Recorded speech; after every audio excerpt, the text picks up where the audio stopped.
MTEC is a high-growth provider of digital data and technology services to the UK public sector. I founded the business in 2008 after spending a number of years working in technology services in the UK. I've had a kind of passion for public sector technology for a long time, and it really kind of started when my mum, who's a district nurse, working in the NHS, I remember her coming home from work every evening complaining about the awful system she had to use. When I started MTEC, our early focus was on servicing high-growth startups, typically kind of venture capital-backed startups, and helping them to kind of build their technology and to build their teams.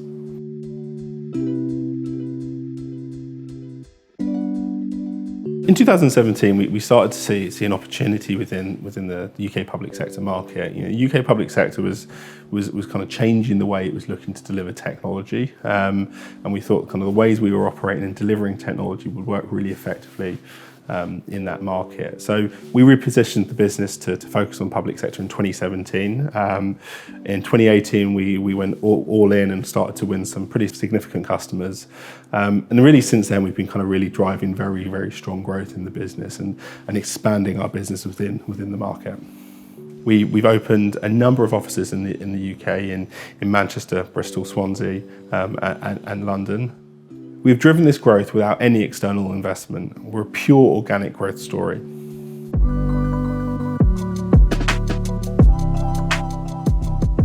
We work with 6 of the top 10 spending government bodies within central government. So that includes organisations like the Ministry of Justice, HMRC, the Home Office.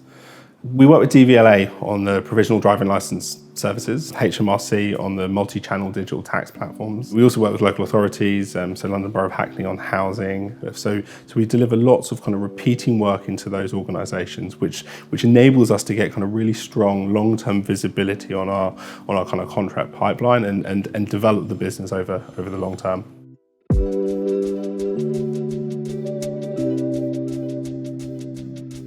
We work in three primary areas. So we've got digital service delivery, which is delivering new digital services that are typically citizen-facing services. So services you and I will interact with as a citizen.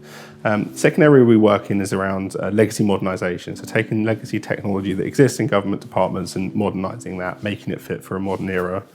And the third area we work in is what we call embedded capabilities, where we go into government organisations and help to develop and modernise the skills that exist and the ways of working. And they're the 3 kind of primary areas that we focus on.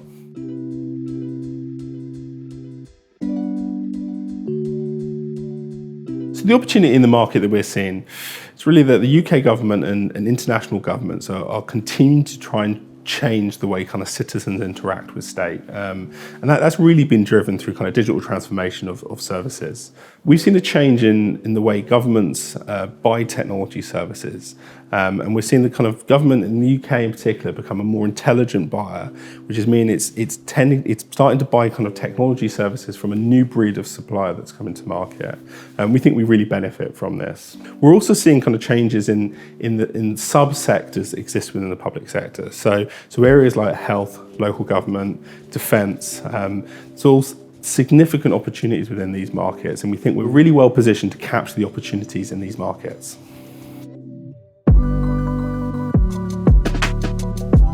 So IPO, one of the key reasons is to get that capital into the business to execute on the growth plan, which is opening new locations, bringing new services to market, ultimately international expansion. Second key reason is to incentivise our staff over the long term. So looking to use things like share options. The third reason is for our customers. Our customers are the public sector who are typically pretty risk adverse. And we believe that by being a PLC and having the kind of corporate governance and the external scrutiny that comes from being a PLC, we'll be able to provide our customers with more comfort and credibility about buying services from us. Particularly as we look to win kind of larger and larger contracts, we think that's really, really important.